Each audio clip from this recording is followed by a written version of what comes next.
Un saludo a toda la teleaudiencia de la Mesa Redonda. Tal como les prometí el pasado lunes, nos volvemos a encontrar acá en la Mesa Redonda, pero esta vez para hablar sobre Europa tras los atentados en Bruselas, ese hecho horrendo que ocurrió hace ya varios días y que ha conmocionado no solamente a esa región del mundo, sino también al resto del planeta. Será el pretexto también para analizar la situación política actual en Europa, la violencia como tal, no solamente tras estos atentados, sino también en muchos fenómenos políticos que suceden en esa región. Me acompañan para este análisis Jordi James, subdirectora del Centro de Estudios de la Economía Mundial, Elsa Claro Madruga, periodista y analista de temas internacionales, una de nuestras panelistas más habituales acá en nuestro programa. Y por último, bueno, el caballero que nos acompaña hoy, Luis Miguel Cabrera Vázquez, periodista de la redacción internacional del Sistema Informativo de la Televisión Cubana. Con ellos tres estaré analizando este tema. Por favor,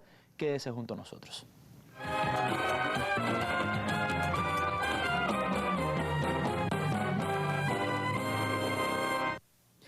Y vamos a iniciar nuestro programa como habitualmente lo hacemos con nuestra noticia del día. Una muy buena noticia para los colombianos. El gobierno ha comenzado ya de forma oficial las negociaciones de paz con la segunda guerrilla de ese país, el Ejército de Liberación Nacional. Veamos.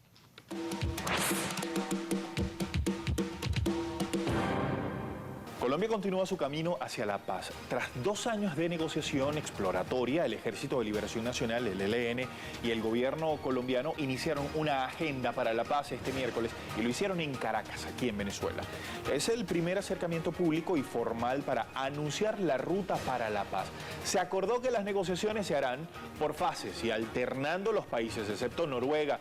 El jefe de la delegación del grupo insurgente, Antonio García, indicó que para llevar adelante los diálogos de paz se deben considerar los aspectos político, jurídico, social y diplomático que involucra todo este procedimiento. La fase de implementación de los acuerdos estará definida por un plan general de ejecución que fundamentalmente se construirá con los planes específicos de cada punto de la agenda. Dicho plan se elaborará en este punto y contará con un cronograma. Bueno, el gobierno colombiano también expresó su agradecimiento a la comunidad internacional por el respaldo determinante en este proceso para acordar negociaciones de paz con el Ejército de Liberación Nacional, con el ELN, y además esa agenda anunciada este miércoles en Caracas, en la capital de Venezuela. Los diálogos exploratorios se llevaron a cabo entre enero del 2014 y marzo de 2016 en la República de Ecuador, la República Federativa de Brasil y la República Bolivariana de Venezuela, cuyos gobiernos actuaron como garantes junto con el gobierno de Noruega. Durante esta fase oficiaron como acompañantes los gobiernos de la República de Cuba y la República de Chile. A todos ellos, el Gobierno Nacional y el ELN expresan especial reconocimiento y gratitud. Es esencial la continuidad del acompañamiento de la comunidad internacional. Bueno, y para complementar esta noticia, leer un cable de la agencia Prensa Latina que recoge reacciones del mandatario de Colombia, Juan Manuel Santos. Dice Santos que Colombia avanza con mayor esperanza hacia el fin definitivo del conflicto luego de este acuerdo rubricado para iniciar conversaciones oficiales con la segunda guerrilla del país, el Ejército de Liberación Nacional. El mandatario confirmó que Ecuador será el próximo anfitrión de dichas pláticas, las cuales sesionarán también en otros países de la región, aunque no precisó la fecha exacta para el comienzo de esas negociaciones en busca de una salida concertada a la confrontación interna. Dice que aunque los procesos de la FARC y el ELN son diferentes, los fines son iguales, así que tendrán que establecerse mecanismos de coordinación entre temas claves sobre la base de lo consensuado ya en La Habana con el primer grupo guerrillero, instó el gobernante desde la Casa de Nariño, la sede oficial del gobierno. Y Santos, bueno, también agradeció la cooperación tanto de Quito como de Chile, Brasil, Cuba y Venezuela, acompañantes de dichas gestiones. Esta es nuestra noticia del día. Vamos ya a nuestro tema en la Mesa Redonda.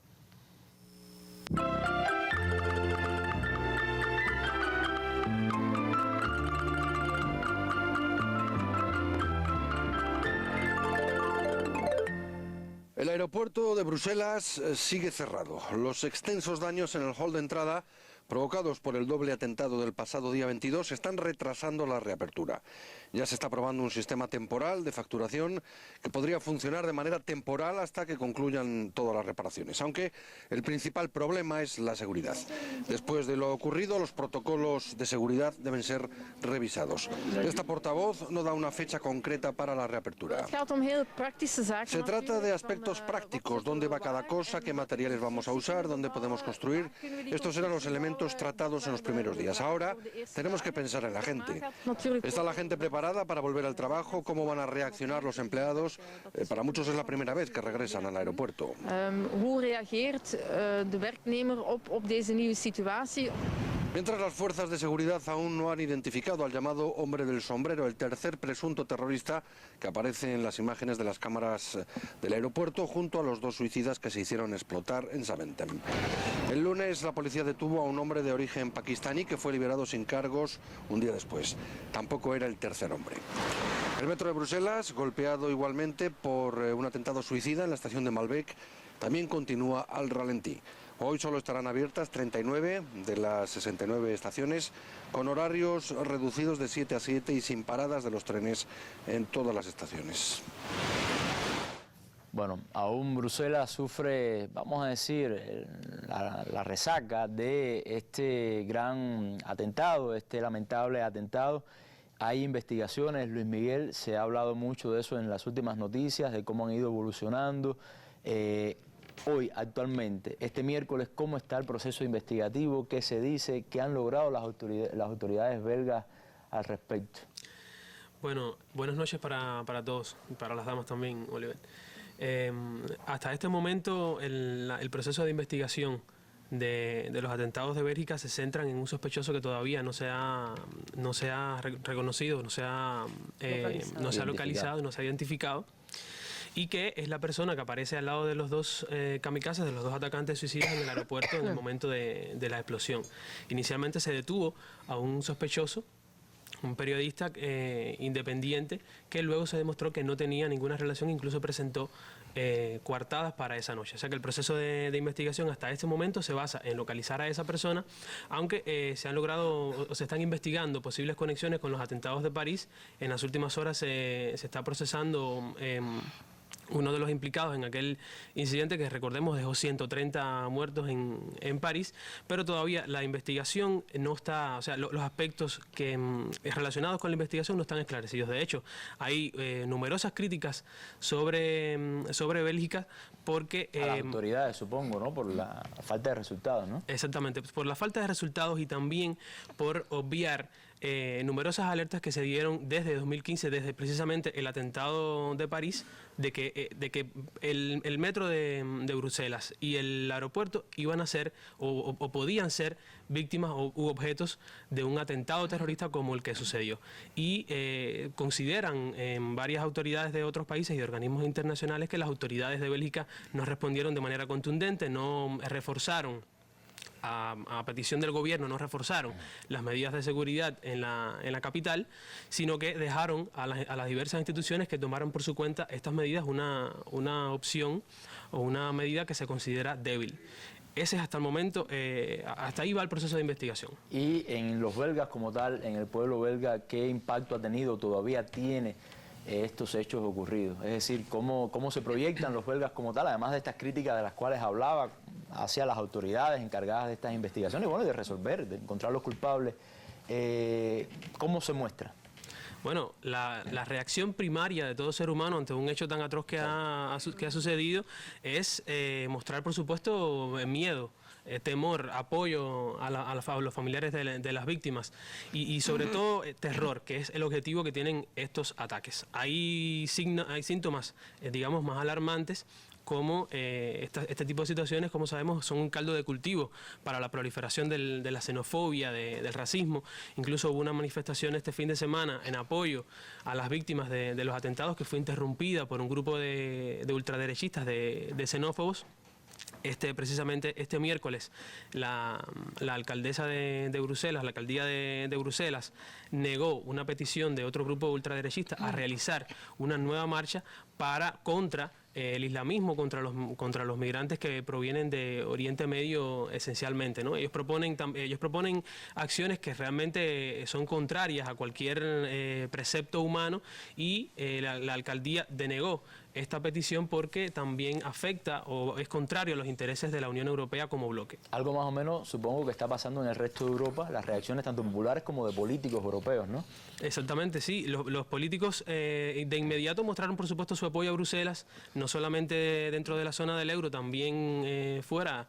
Otros países demostraron su apoyo, mandatarios, primeros ministros, otros políticos han dicho que por supuesto hay que apoyar a la lucha contra el terrorismo. El mismo Bruselas determinó que va a enviar más cazas para bombardear Siria e Irak y bueno, lo que vemos es ausencia de realmente contrarrestar o solucionar el origen de esta crisis de refugiados y de estos atentados que están sucediendo en Europa, que por supuesto han sido todos los años de guerra que se han ocasionado en Oriente Medio. Sí, qué bueno que hace ese vínculo entre estos actos terroristas con el fenómeno de los refugiados, porque vamos a hablar de eso precisamente más adelante contigo, sí, específicamente sobre este tema, a ver cómo ha impactado eso en el tema de los refugiados, los pobres refugiados, que sabemos ya la situación en la cual viven. Ahora, Elsa, la violencia parece ser otro reto de Europa, de los tantos que tiene, porque la lista ya es bastante larga. Bueno, yo creo que eso ha quedado bastante claro en las mesas que hemos hecho acá, donde usted ha participado.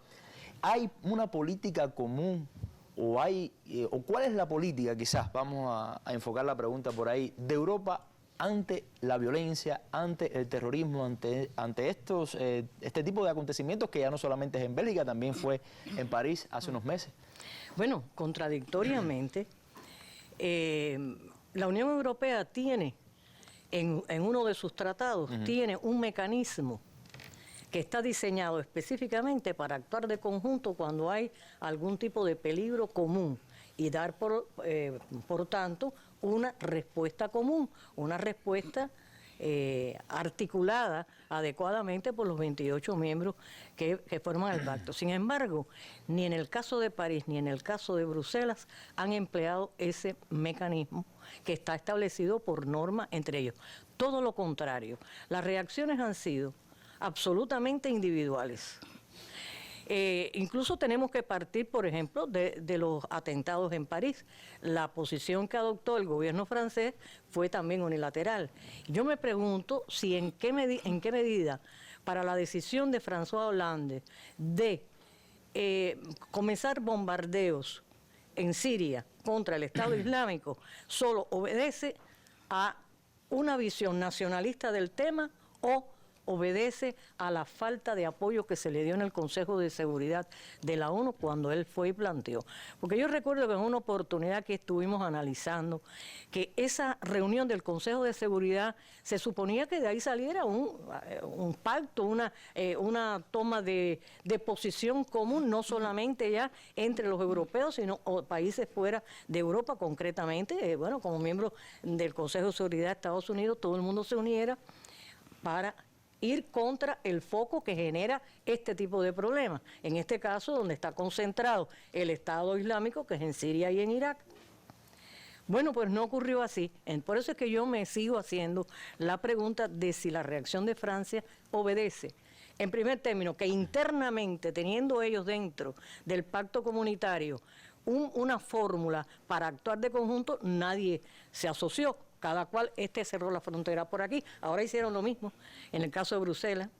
Empezaron cada cual a cerrar sus respectivas fronteras antes de reunirse, antes de tomar un acuerdo. Esto puede ser entonces otra prueba de la fractura interna política que hay en Europa, que ya esa integración va quedando la palabra. Bueno, quedan muchas cosas, pero la palabra, cada día va quedando más la palabra, ¿puede ser? Mira, si no hay un fraccionamiento, por lo menos hay un sálvese quien pueda, es lo que parece.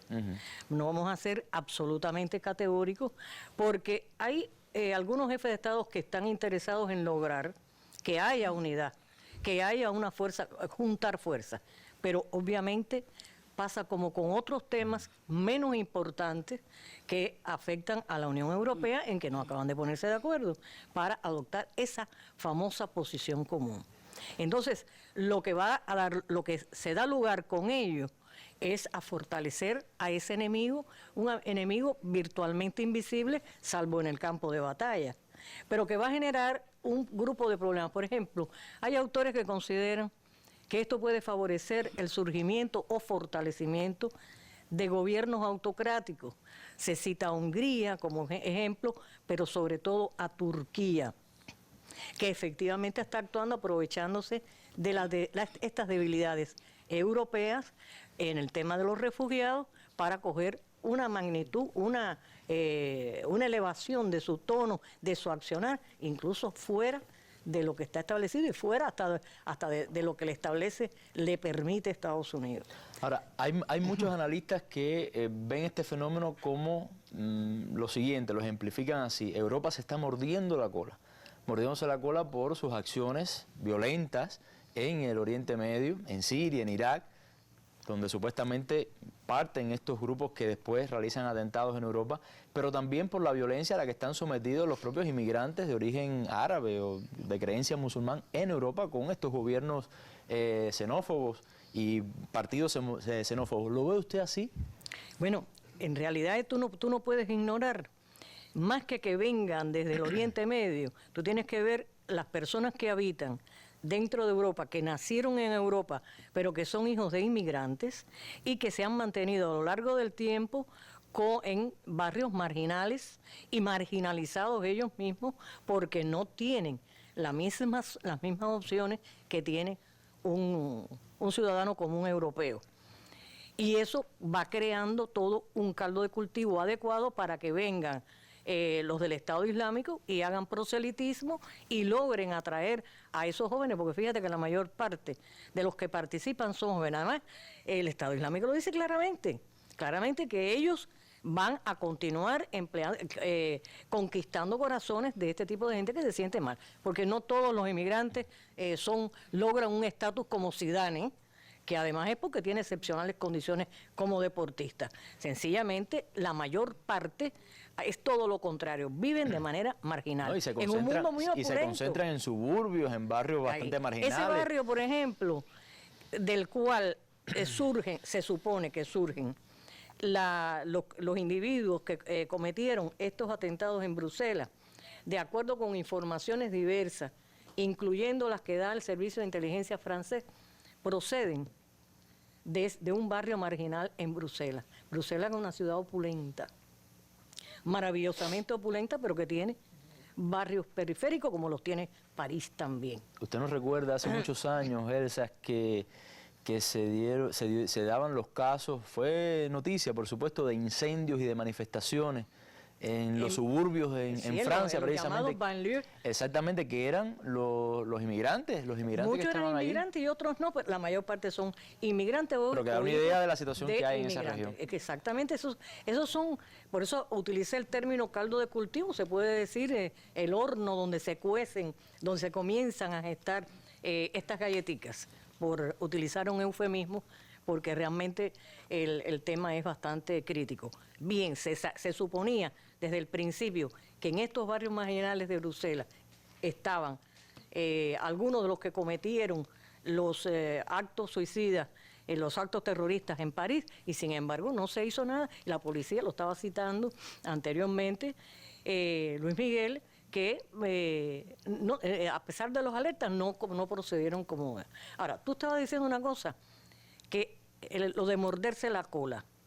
Se muerde la cola por esto que acabo de plantear, cómo no han atendido la integración, la mejor integración de esos emigrados, de esas personas que viven allí, que en definitiva tienen esas nacionalidades europeas porque nacieron en estos lugares y que están influidos por esta cultura.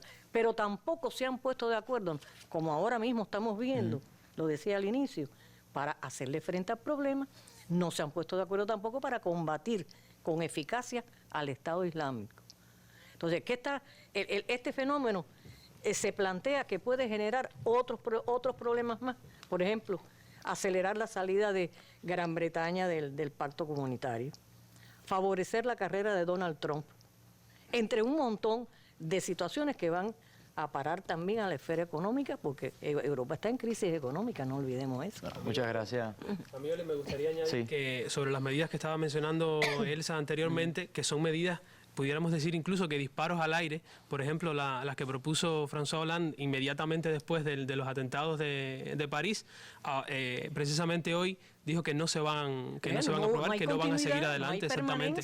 Y además, acciones. Y además que son medidas que limitan las libertades que tienen los europeos. Por ejemplo, Bruselas misma aprobó, el mismo Parlamento de Bruselas aprobó hoy una serie de leyes que incluye el aumentar las escuchas telefónicas, permitir los registros las 24 horas del día y incluso para mantener un control muy estricto incluso para las tarjetas de internet y de móviles, ¿no? Para, Sí, que para va la carga contra de las móviles. libertades individuales que Europa tanta gala hace de ese logro. Pero no solamente es, creo, la descoordinación para combatir al Estado Islámico, sino también todo el papel que tuvieron o que tuvo Europa para desestabilizar Libia, Siria y buena parte del Medio Oriente. Y están viendo ahora las consecuencias. Bueno, muchas gracias Elsa y Luis Miguel también por las acotaciones. Ninguno de los actuales problemas del mundo se puede resolver por la fuerza. No hay poder global, ni poder tecnológico, ni poder militar que pueda garantizar la inmunidad total contra tales hechos, porque pueden ser acciones de grupos reducidos, difíciles de descubrir y, lo más complicado, aplicados por gente suicida. De modo que el esfuerzo general de la comunidad internacional es poner fin a una serie de conflictos que andan por el mundo, cuando menos en ese terreno. Poner fin al terrorismo mundial. Fidel Castro Ruz, 11 de septiembre de 2001. Discurso pronunciado el día de los trágicos hechos ocurridos en Estados Unidos.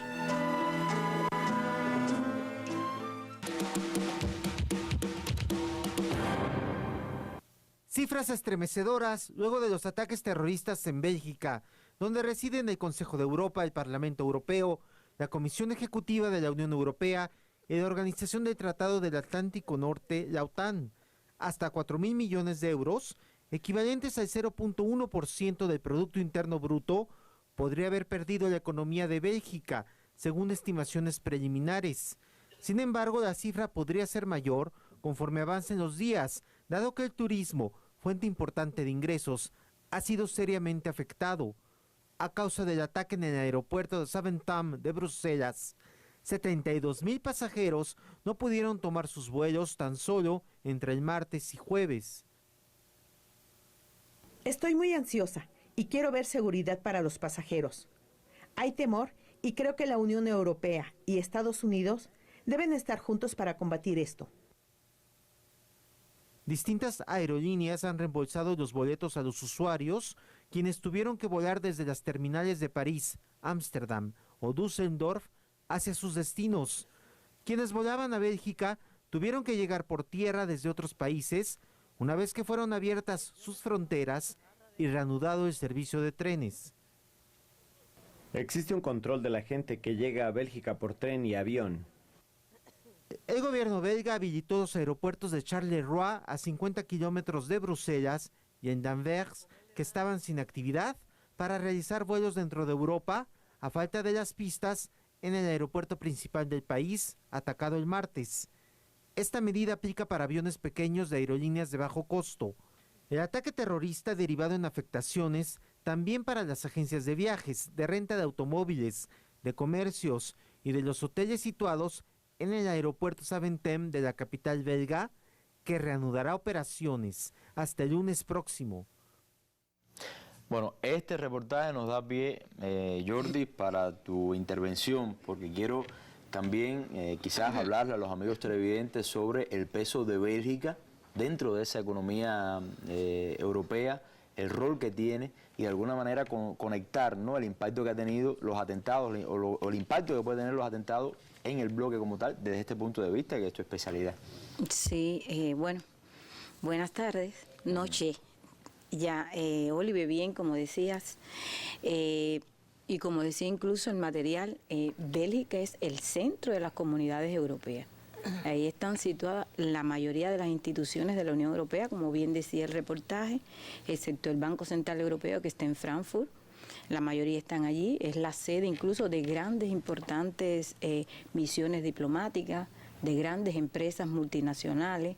Es decir, estamos frente a una economía que desde el punto de vista de su economía es una economía muy pequeña, pero una economía catalogada desarrollada por el conjunto de los países, dentro del conjunto de los países de la Unión Europea y por la propia Organización para la Cooperación y el Desarrollo Económico, donde pertenecen la mayoría de los países desarrollados. Bueno, de hecho, cuando los analistas hablan sobre por qué Bruselas, hablan precisamente por eso, porque es el corazón del bloque como tal de la integración europea, la capital de Europa, muchos le llaman así. Perfecto, Bruselas es la capital de Europa.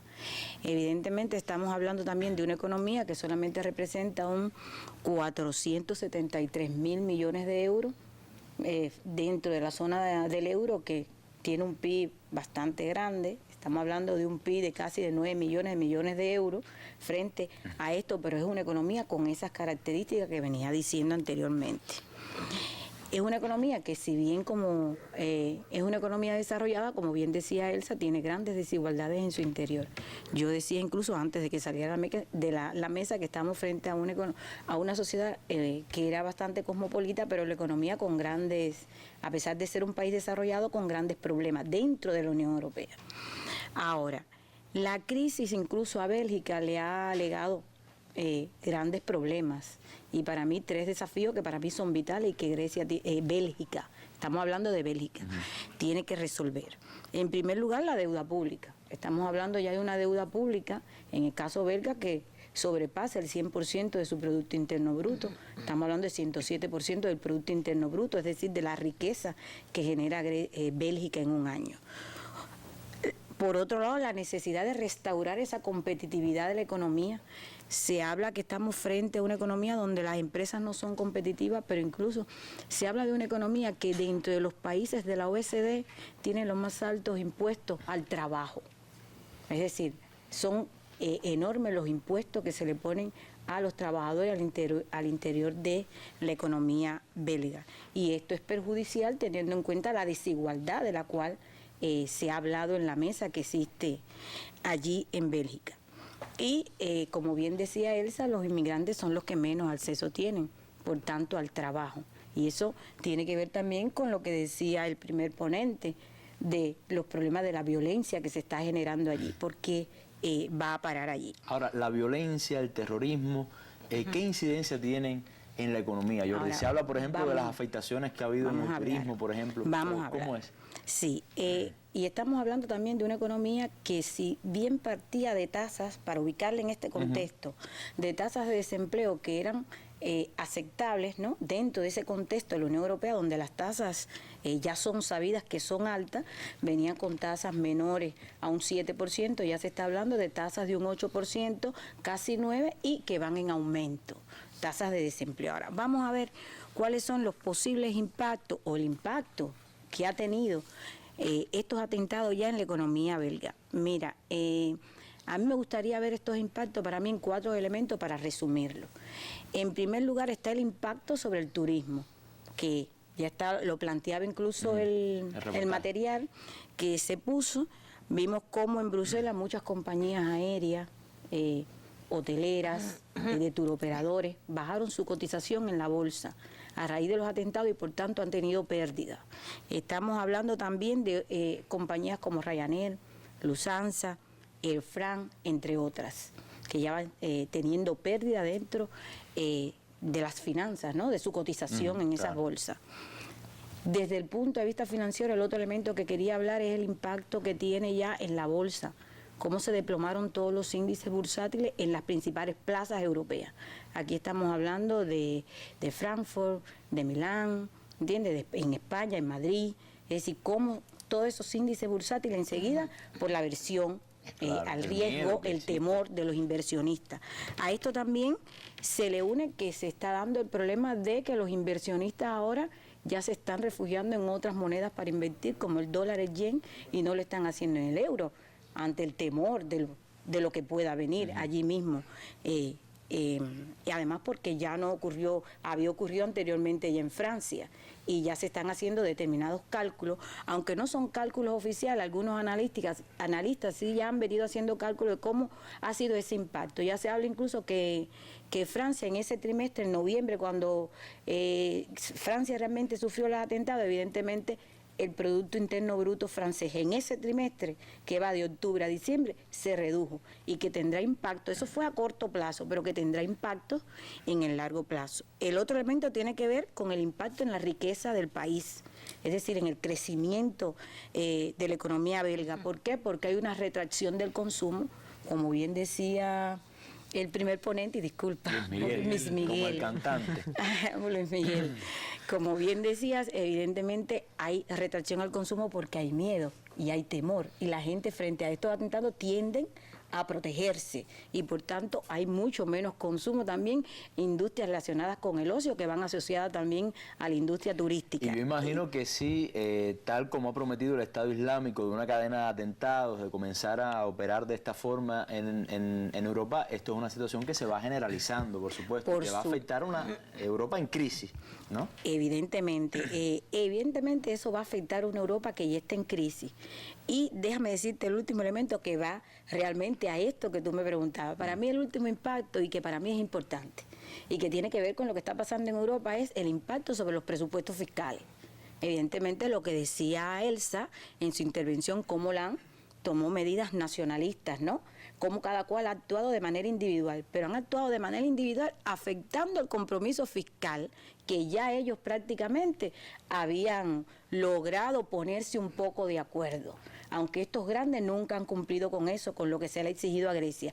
Y hoy dicen que cuidado con retener cualquier iniciativa que ellos hagan para aumentar los gastos militares, sobre todo en Francia, está hablando Hollande, hasta el 2019. Eso nadie lo puede vetar. Y la Comisión Europea, que siempre ha sido partícipe de que eso realmente se cumpla, lo que esté establecido, evidentemente le ha dado el plazo a Francia, y estoy seguro que en algún momento también se lo dará a Bélgica, sí, porque estamos en presencia de una unión de desiguales, donde los grandes prácticamente están imponiendo políticas al interior de la Unión Europea. Bueno, hablaba Jordi. Si tú me permites una acotación para redondear la exposición, perdona el atrevimiento porque yo no soy economista como tú. Bien dado. Pero es muy importante, me parece, hacerlo notar.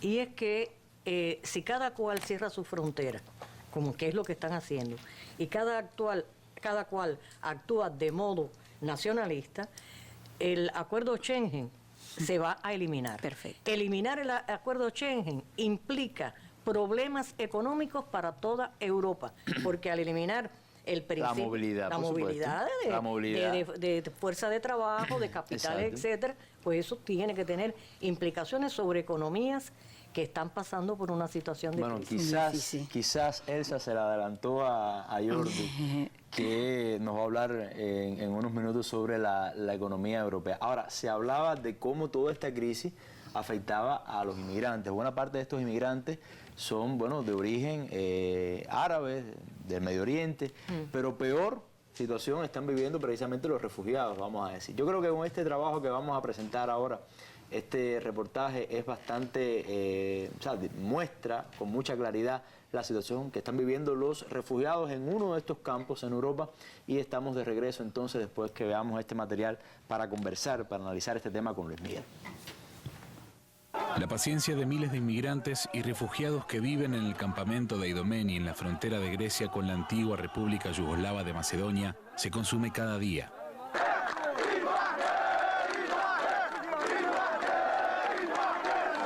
Carpas de cartón y madera se levantan sobre la tierra mientras los niños, nada menos que la mitad de los 14.000 refugiados, corren de un lado al otro. Las colas son largas. Frente al centro médico para hablar con los voluntarios de ONU para los refugiados, ACNUR, y especialmente para conseguir comida. Tenemos entre 8.000 y 10.000 raciones diarias, pero no alcanza, señala un voluntario local. El gobierno griego pretende desalojar Idomeni porque es consciente de que el lugar es una bomba de tiempo, pero apenas unas 800 personas abandonaron el campo. No llegaron aquí para quedarse. A muchos se les acabó el dinero y cualquier cosa puede disparar la tensión. Nuestro país está en guerra y no tenemos a dónde ir. ¿Por qué no les importan nuestros niños?, reclaman los refugiados. El cansancio y la desilusión están creando una tormenta que puede ser más poderosa que la que no logró acabar con Idomeni en las últimas semanas, cuando el frío y las lluvias volvieron a desolar el lugar.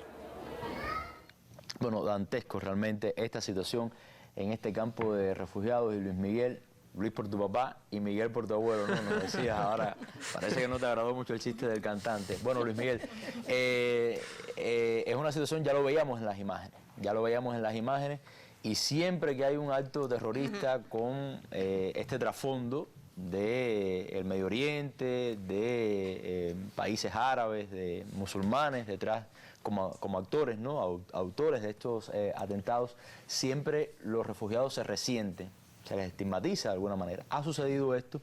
¿Qué situación tienen actualmente los refugiados en Europa después de estos atentados? Bueno, una reacción inmediata luego de los atentados fue otro ataque contra un lugar donde se concentran refugiados en Alemania, en las afueras de Berlín, por un grupo ultranacionalista, por un grupo racista alemán. O sea, eso es lo primario, ¿no? Pero bueno, lo que no vemos nosotros o lo que vemos expresado en manifestaciones, etcétera, es lo que está sucediendo en la mente de las personas. Es que cada día aumenta más el miedo, aumentan la inseguridad y aumenta el pavor a esas personas que están viniendo hacia Europa y que están siendo rechazadas incluso por personas que se agrupan en partidos políticos, que se aglutinan en organizaciones políticas, organizaciones de masa que los rechazan a ellos completamente. Entonces el tema de los refugiados es algo que está analizándose ahora en casi todos los países de la zona del euro. Continúan los conflictos entre varios países. Cuando se cierran las fronteras no pueden continuar su paso los refugiados. Grecia, estábamos viendo ahora lo que sucede en el campamento de Idomeni, en la frontera con Macedonia, que mantiene su política de cerrar la frontera.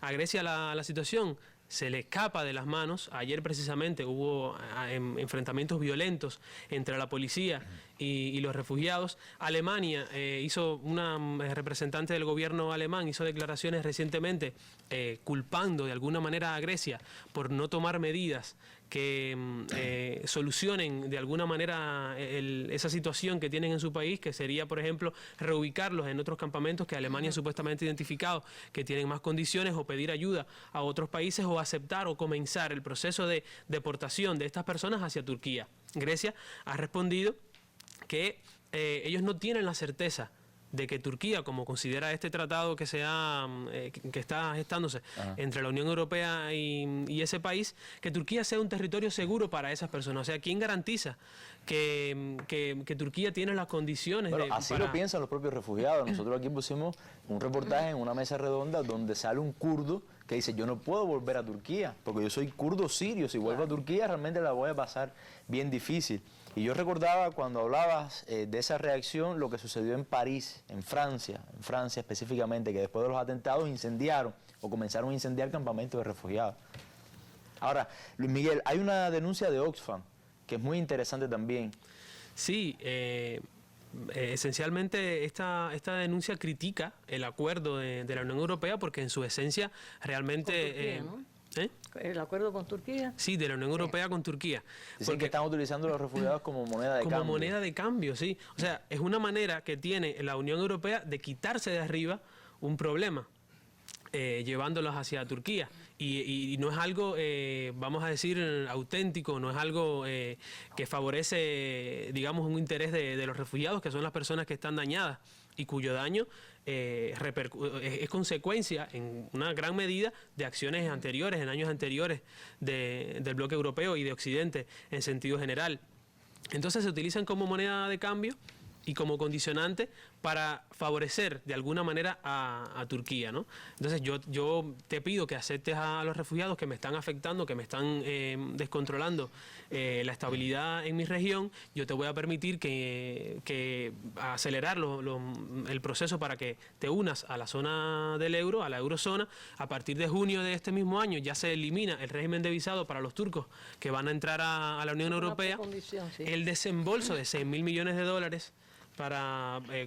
precisamente controlar esta situación. Entonces, por supuesto que tienes razón esta denuncia. Es un trueque de refugiados por dinero y por intereses políticos. Cuando ya los refugiados están causando bastante problemas en Europa. Gracias, Luis Miguel.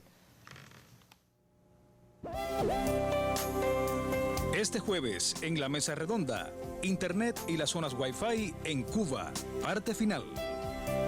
Directivos de la empresa de telecomunicaciones de Cuba, ETEXA, responderán el jueves en la Mesa Redonda a las opiniones e interrogantes de la población sobre los servicios de Internet y las zonas Wi-Fi en el país.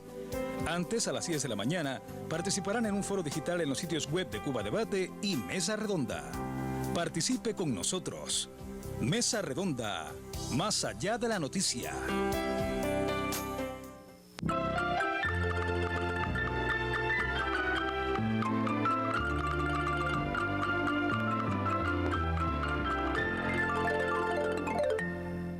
Y hay otro conflicto en Europa, Elsa, que parecería, si uno lo presenta así, de primera y pata, como algo bastante alejado de todo el tema que hemos estado hablando actualmente en la mesa. Pero tiene un vaso comunicante, tiene un hilo conductor que es la violencia. No solamente se está viendo la violencia contra los refugiados, la violencia de determinados sectores contra, en los atentados, lo que hemos visto, ¿no?, contra sociedades, sino también la violencia política, la violencia entre los estados, la violencia como tal, que es la guerra. Y estamos hablando de Ucrania. Ucrania, que también forma parte de Europa, donde hay una situación bastante compleja. ¿Y cuáles son las últimas noticias que se tienen de Ucrania? ¿Cómo está evolucionando eso, que para muchos es ya un conflicto congelado, tan complejo que muchos medios ya ni siquiera le dedican mucho espacio? Bueno, yo quisiera empezar, como se estaba hablando de refugiados, resulta que por el problema de Ucrania ha llegado a territorio de Rusia más de 1 millón de personas procedentes del sureste de Ucrania. Y a nadie le ha preocupado eso, ni la Unión Europea, ni Estados Unidos, ni nadie, ni la ONU, nadie ha dado un centavo. Le han dado 6.000 millones a Turquía para que malatienda a los refugiados, y Turquía se ha tomado hasta el derecho de interferir la acción de patrullaje que tenían que hacer los barcos de la OTAN. ¿A qué extremo ha llegado? Fíjate si está tomándose en serio las potestades que le dan. Bueno, pues nada, estos emigrados, estos refugiados, para mejor decir, ucranianos procedentes del sureste de Ucrania, que han ido para Rusia, más de 1 millón, te repito, a nadie le preocupan, solamente Rusia le ha hecho frente sin alaraca, y la prensa mundial apenas si toca ese asunto.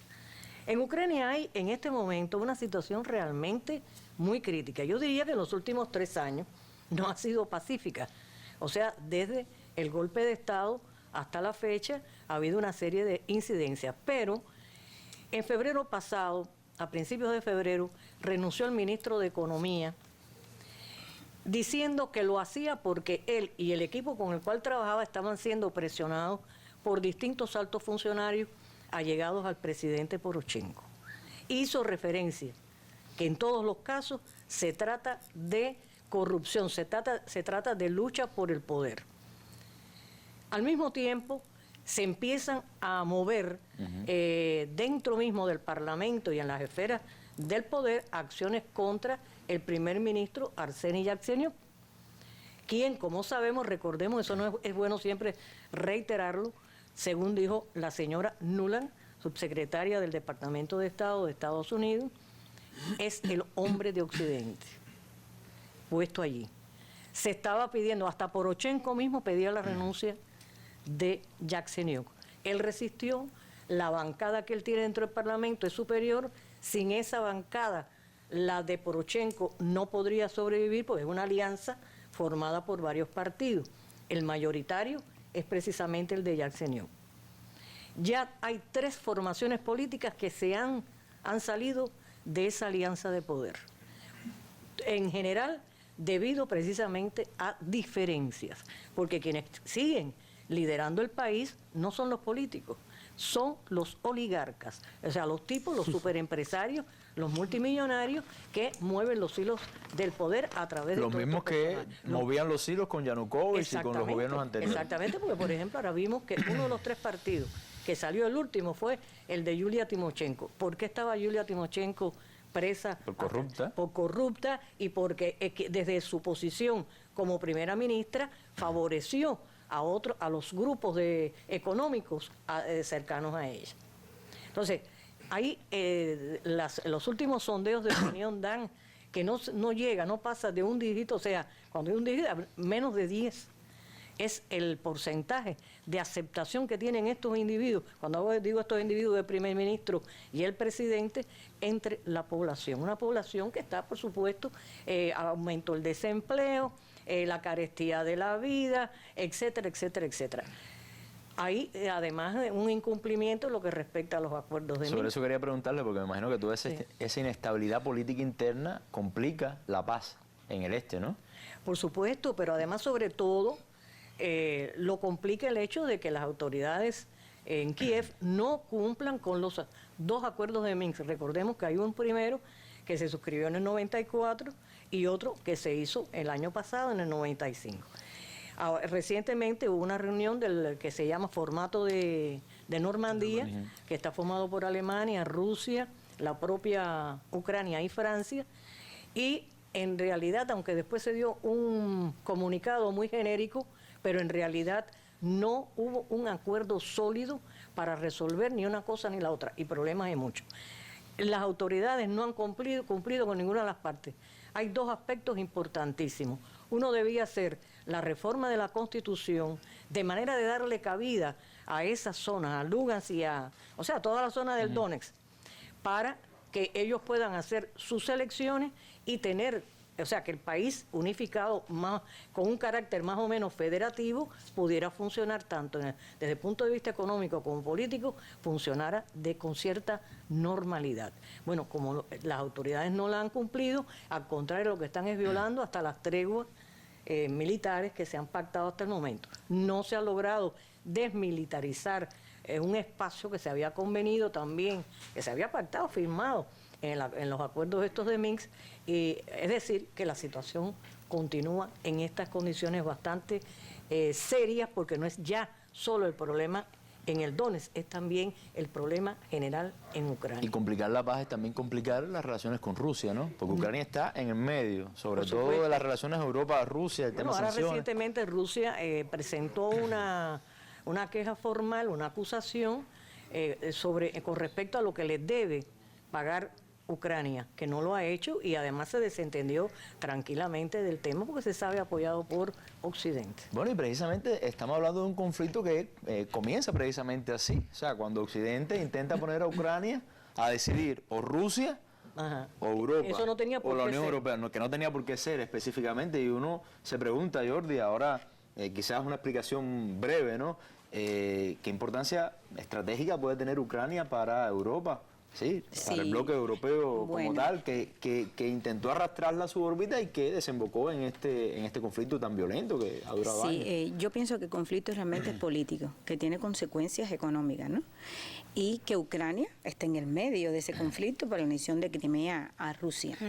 Evidentemente estamos frente a una economía cuyo peso dentro de la zona del euro es de 1,4%, es decir, Ucrania no representa nada desde el punto de vista de peso en su economía para Europa como tal. Pero evidentemente Ucrania es muy geoestratégica para Europa, en el sentido de que si bien existen las sanciones rusas, evidentemente la relación que tenía la Unión Europea con Rusia pasaba por Ucrania. Y Ucrania evidentemente el 80% de lo que recibía la Unión Europea en cuanto a gas y producto energético pasaba a través de Ucrania. Que hoy yo diría incluso que el objetivo es proteger sus intereses energéticos, que para mí incluso están hoy en dudas. Y digo, y cuestionados, teniendo en cuenta que a raíz de las sanciones, Rusia ha hecho un redespliegue a nivel internacional, sobre todo en la zona, y ha concertado un conjunto de acuerdos con países, por ejemplo, los acuerdos con China, los acuerdos con Turquía, ¿entiendes? Para el problema de los suministros energéticos, que hacen que... Con América Latina también para el tema y con de los alimentos. América Latina, que hacen que en el largo plazo, evidentemente, esto prácticamente sea un freno, no sé, para la Unión Europea. Es decir, que desde ese punto de vista, esto es lo que está significando. Ahora, economía. Unión Europea, economía, las noticias no son buenas. Cuando uno hace una búsqueda de noticias sobre lo que está pasando desde el punto de vista económico en la Unión Europea, en Europa como tal, las perspectivas no son buenas, Jordi. Y quería que nos hablaras un poco sobre eso, porque de la economía también se desprende todo lo que hemos hablado, la violencia, la desigualdad, la inequidad. ¿Qué perspectivas hay? Bueno, con relación a la economía europea, yo te diría que si te asomas a la prensa, es lo que tú dices, evidentemente los titulares de los principales organismos e instituciones de la Unión Europea te dicen que prácticamente ya está en una etapa de recuperación. Lo que, además, el FMI todo el tiempo se ha equivocado con respecto a los pronósticos que da de crecimiento de la Unión Europea y de la zona del euro. Quieren hablar de una recuperación, de un crecimiento económico que prácticamente hoy no existe. Y no existe en primer lugar porque Europa tiene grandes problemas, incluso el crecimiento está hoy afectado tanto por elementos coyunturales que actúan tanto a favor como en contra, pero que dan un resultado negativo. Estoy hablando de elementos coyunturales, por ejemplo, a favor está el problema de la desaceleración del euro, que hace prácticamente que se gane cierto nivel de competitividad por esa vía, pero hay elementos en contra, como por ejemplo la desaceleración de las economías emergentes, de los europeos. Pero también hay un conjunto de elementos para mí, Oliver, estructurales, que son lo que prácticamente van a definir lo que va a pasar en la Unión Europea y que tienen que ver con la gestión incluso que está dando la Unión Europea a esa crisis. Por ejemplo, cuáles son las principales medidas que está tomando la Unión Europea para resolver los problemas del crecimiento de la Unión Europea. Por todos, incluso aquí he sabido que son medidas prácticamente que van a restringir el crecimiento económico en la Unión Europea. Hay un elemento también importante y que es noticia en estos días y que viene a confirmar lo que hemos decidido hemos dicho, disculpen, en otras mesas redondas, y es que es lo que tiene que ver con la banca. Siempre habíamos hablado que independientemente que se veía relativa calma en los mercados financieros, hoy la banca de la Unión Europea tiene problemas, y tiene problemas porque, por ejemplo, se han desembolsado alrededor de 61.000 millones de euros en ayudas públicas a esa banca del 2008, y hoy esa banca está descapitalizada. ¿Por qué? Porque realmente el valor que declaran no es que el verdadero valor que se tiene. Se están hablando incluso de que hay riesgo en ese mercado porque el capital contingente, es decir, el capital que puede ser líquido en cualquier momento, no es realmente el que se está declarando. Así que estamos frente a una posible tormenta bancaria dentro de la Unión Europea. Por otro lado está el problema de que en estos momentos la Unión Europea prácticamente el tono que deja es un tono de depresión desde el punto de vista económico y de estancamiento en la Unión Europea, a pesar de que hay algunos países que si te asomas te dicen que España crece un poquito. Sin embargo, el conjunto de la Unión Europea, su crecimiento no supera el 2%. Es un crecimiento que no se ve en la base, ¿no? Los españoles, por ejemplo, ahora que hablas de España, se siguen sufriendo las mismas consecuencias de la crisis de algunos años atrás, ¿no? Muy bien, Oliver. Evidentemente es así. Es un crecimiento donde hay un conjunto de indicadores macro que salen a la luz, pero desde el punto de vista de su estructura hay muy pocos cambios al interior. Siguen los grandes problemas sociales, aquí vamos a poder hablar algunas cifras, continúan las altas tasas de desempleo. Hoy la zona del euro tiene una tasa de desempleo de un 10,3%, para la Unión Europea de un 9%. De manera general, 22 millones de personas siguen desempleados dentro de la Unión Europea. Sobre todo jóvenes. Sobre todo jóvenes, en países principales que ya son mencionados aquí, que tienen el 1 con las altas tasas de desempleo, como son Grecia, España, que tienen tasas de desempleo de manera general superiores a un 20%, pero que entre los jóvenes superan el 45%. Así que estamos hablando de elementos que continúan frente a ese panorama quizás rosado que se quiere dibujar, ¿no? Quizás a nivel internacional. Y esto ahora se complica aún más con el problema de la crisis de los refugiados de la que hablaba. Por ejemplo, aquí se habla de que los gastos por inmigrante son del 30% del Producto Interno Bruto, teniendo en cuenta de los 12.000 euros que se le darán a cada migrante dentro de Alemania. Es decir, que hay gasto. Si hay gasto porque realmente se pretende, fíjense la expresión, resolver hasta cierto punto, porque hay límites, cuáles serán acogidos y cuáles no serán acogidos dentro de la Unión Europea. Es una selección, por es supuesto, una selección, evidentemente hay problemas que van prácticamente a entorpecer y a enturbiar la imagen rosada que se quiere dar y que ellos mismos están planteando, ya que hay problemas de nuevo con los presupuestos europeos y por tanto pudiéramos estar hablando de un endeudamiento soberano quizás mayor. Bueno, Jordi. Oliver, hay un problema político además muy serio. Todo esto que hemos estado hablando aquí ha provocado un descrédito de la clase política europea. Sí, la gente no cree en los políticos, por eso se están dando un grupo de situaciones que tienen su mejor expresión quizás en España. Bueno, vamos a dejar un poquito de argumentos para la próxima mesa redonda, pero probablemente la próxima mesa redonda sobre Europa, probablemente estemos también los cuatro acá. Muchas gracias, Jordi, muchas gracias a Luis Miguel y por supuesto a Elsa también por habernos acompañado a nosotros acá en esta tarde-noche, y nos vamos, bueno, con nuestras imágenes del día. Antes podrán ver allí las cuentas de nuestro programa en Twitter, en Facebook y también en la página de la Mesa Redonda. Ahí pueden encontrar información más detallada sobre todo lo que se ha analizado y comentado en la tarde de hoy. Nos vamos, como había dicho ya, con nuestras imágenes del día. Congreso de Juventudes acá en La Habana. Nuestro país, nuestra ciudad, bueno, será la capital de la juventud durante estos días. Así que esas son nuestras imágenes. Muchas gracias por su atención y nos vemos en una próxima Mesa Redonda.